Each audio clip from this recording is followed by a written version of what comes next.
Kemudian berikutnya, karena saya di-mention oleh Pak Dubes Dino, saya mau luruskan beberapa hal. Sebelumnya, terima kasih atas masukan yang telah diberikan, sangat cermat dan terstruktur. Saya pikir beliau adalah diplomat hebat, pernah menjadi wakil Menteri Luar Negeri, walau hanya diberi kesempatan sekitar 3 bulan.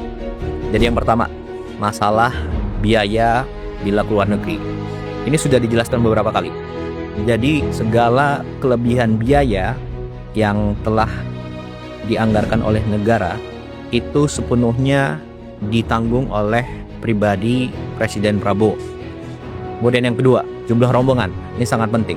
Jumlah rombongan Presiden Prabowo itu sudah berkurang besar-besaran, lebih dari separuh dari periode sebelumnya. Jadi kalau dulu itu sekali keluar negeri bisa lebih dari 120 orang. Zaman Pak Dino seperti itu. Nah, zaman Presiden Prabowo jumlahnya antara 50 sampai 60 orang maksimal. Ini sudah banyak yang tahu, termasuk juga wartawan pasti tahu itu semua. Kemudian yang ketiga, jadwal harus 1 tahun sebelumnya. Jadi gini, perkembangan dunia global itu sangat dinamis, hari per hari. Nah, jadi ada jadwal tahunan dan ada jadwal yang mendesak sesuai kebutuhan dalam negeri dan luar negeri suatu negara, ya.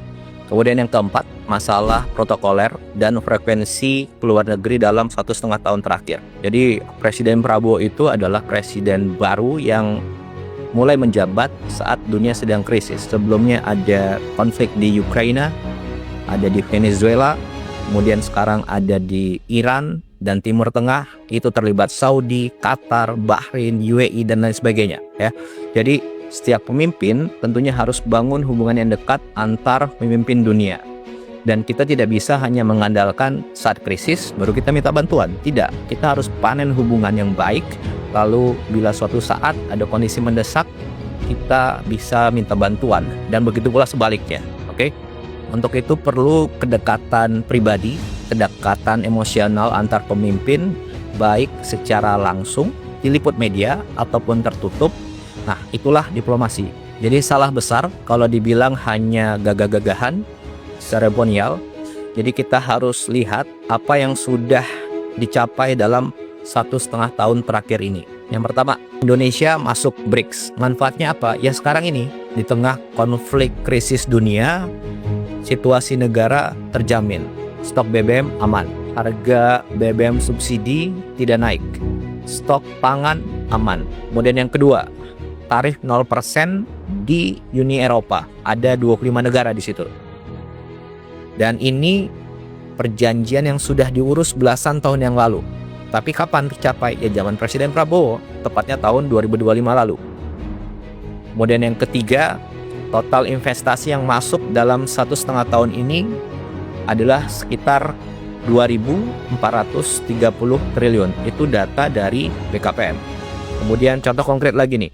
Bulan lalu Presiden Prabowo ke Jepang dan Korea, kembali langsung ada investasi sekitar 575 triliun. Kemudian yang keempat, sekarang kita punya alat pertahanan yang kuat sekarang, ya. Dan itu dari banyak sekali negara. Prancis, Amerika, Rusia, Cina, Inggris, Eropa, banyak negara. Kemudian yang kelima, program ibadah haji tahun 2025 lalu dan khususnya tahun ini itu lancar.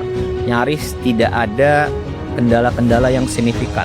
Indonesia adalah negara satu-satunya yang punya perkampungan haji di Arab Saudi. Dan Saudi sendiri mengubah undang-undangnya agar suatu negara mempunyai lahan di situ untuk digunakan oleh jamaah haji. Kemudian yang keenam, Presiden Prabowo betul-betul berperan aktif di Palestina. Apa buktinya? 1, kita ada drop off logistik dari udara. Sudah beberapa kali. Tidak semua negara bisa. Kenapa? Itu harus ada diplomasi dengan negara-negara yang wilayah udaranya dilewati oleh pesawat. Kemudian yang kedua, kita kirim kapal rumah sakit ke Palestina. Kemudian yang ketiga, kita menyekolahkan anak-anak Palestina di universitas di Indonesia. Sekarang mungkin sudah sampai 100 orang yang sudah sekolah di sini dan lain sebagainya. Kemudian yang ketujuh, Baru minggu lalu ada WNI yang diamankan pihak Israel di Laut Bebas, dan lewat diplomasi dari Menteri Luar Negeri dan teman-teman Kemlu selang beberapa hari kembalikan ke Indonesia.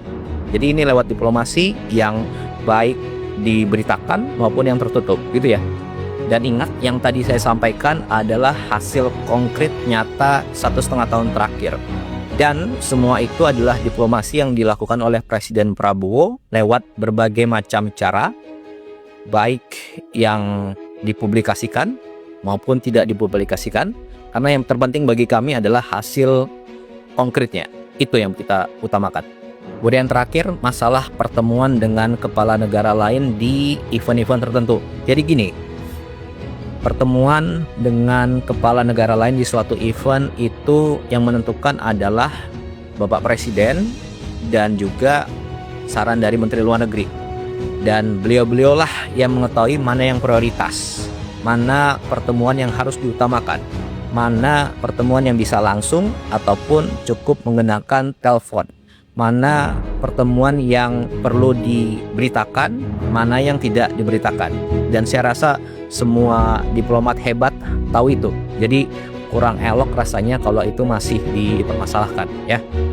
Jadi ruang untuk setiap masukan tentu kita terima, tapi jangan sampai kita mengaburkan fakta tentang semua hasil yang telah kita capai. Saya rasa itu.